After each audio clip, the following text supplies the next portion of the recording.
Holistic healing coach reiki grand master doctor Sindhu Gupta.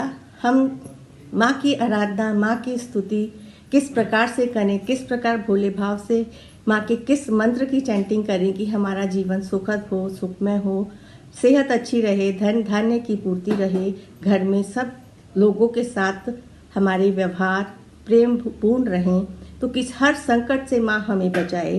तो ये जो नवरात्रे होते हैं, तो हम इन नवरात्रों में अपनी, यदि हमें को समझते हैं, हमें लगता है कि कोई परेशानी के कारण हमारा जीवन थोड़ा सा अव्यवस्थित है, हमारे विचारों में शांत हम नहीं हैं, हमारे को खुशी नहीं मिल रही है, या कोई भी परेशानी के कारण आप जीवन में परेशान हैं, तो आज एक बहुत ही जो बढ़ती हुई समस्या है दिन प्रतिदिन, कर्जा से हम कैसे मुक्त हों। लोग करते क्या है कि अपनी, एक तो मैं तो यही कहूँगी कि अपनी ज़रूरत से ज़्यादा चादर से पैर फैलाते हैं और अपनी उस इच्छा को पूर्ति के लिए कहीं ना कहीं से पैसा उधार लेके काम करते रहते हैं, या जैसे लोग किश्तों पे लेके काम करते हैं। अब उनमें इतनी क्षमता है या नहीं है कि वो पैसा वापस कर सके, वो तो एक चीज़ है, वो अपना अपना सोचने का नज़रिया होता है। इसी प्रकार से क्या होता है कि डे बाय डे जो आपका ऋण है वो बढ़ता चला जाता है। कई बारी ये हमारे को कार्मिक ब्लॉकेजेस के कारण भी हमारे ऊपर ऋण चढ़े ही रहते हैं। तो जिन लोगों को कर्जे मुक्ति से प्रेयर करनी है, देखिए एफर्ट्स तो आप लोगों को करने ही पड़ेंगे। कोई भी साधना, मंत्र, चैंटिंग के साथ साथ एफर्ट्स, ये चीज़ें आपको सिर्फ एक गाइडेंस देगी कि आप किस प्रकार से अपना कार्य करें। तो आज हम कर्ज मुक्ति के लिए आपको रेमेडी बता रही हूँ। ये डे 1 पे ही करनी है।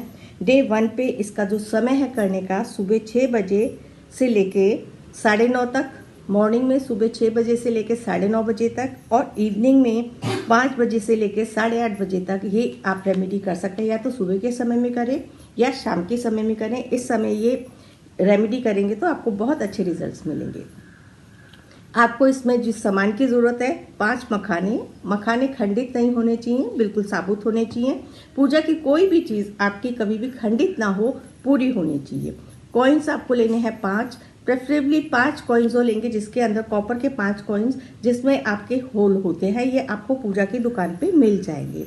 देसी घी की जोत और ब्राउन नारियल जो पानी वाला होता है, सूखा नारियल नहीं, पानी वाला जो आपका नारियल होता है वो। साथ में आपको मौली, रोली और कुमकुम लेना है। अब आपने माँ की जोत जलाते हुए माँ के सामने प्रार्थना करनी है, माँ का ध्यान करते हुए लेना है अपना जो नारियल, उस पर आपने 3 बार लपेटनी है मौली, और आपने उस पर कुमकुम से तिलक करना है। मौली को लपेटते हुए आपने मंत्र चैंटिंग करनी है, जो मैं मंत्र आपको बता रही हूँ। 5 मखाने और जो आपके 5 कॉइन्स हैं उनको आपने माँ के सामने रखने हैं, अपनी इच्छा बोलते हुए कि माँ, जैसे आप बात कर रहे हैं प्रेम पूर्वक, माँ मेरी इस समस्या का निवारण करें। आप उनके सामने बोलते हुए मखानों के ऊपर भी अपने टीका करेंगे और कॉइन्स के ऊपर भी टीका करेंगे, और आपने नारियल भी वहीं रखना है। एक दिन आपने सारा सामान माँ के सामने जो डे 1 पे रखे रखना है। अगले दिन आप मखाने प्रसाद स्वरूप खा सकते हैं, और जो नारियल है वो नारियल को आप मंदिर में चढ़ा सकते हैं। माँ के मंदिर में जाके चढ़ाएं, और माँ के मंदिर में भी चढ़ाते हुए आपको वही प्रार्थना करनी है कि माँ मेरे को कर्ज मुक्ति करो। और जो आपका मखाने होंगे, मखानों को आप प्रसाद स्वरूप घर में ग्रहण कर सकते हैं। माँ के आशीर्वाद की माँ इस प्रसाद के बाद हमारा ये कार्य संपन्न हो जाएगा। आप माँ हो, सबकी सुनने वाली हो, तो हमारी भी इस पुकार को आप सुनेंगे। इसी के साथ आप सबका बहुत बहुत धन्यवाद। जुड़े रहे, और हर रेमेडी को यदि आप प्रयोग कर रहे हैं और आपको रिजल्ट्स मिलते हैं तो अपना फीडबैक हमारे साथ ज़रूर शेयर करें। Thank you.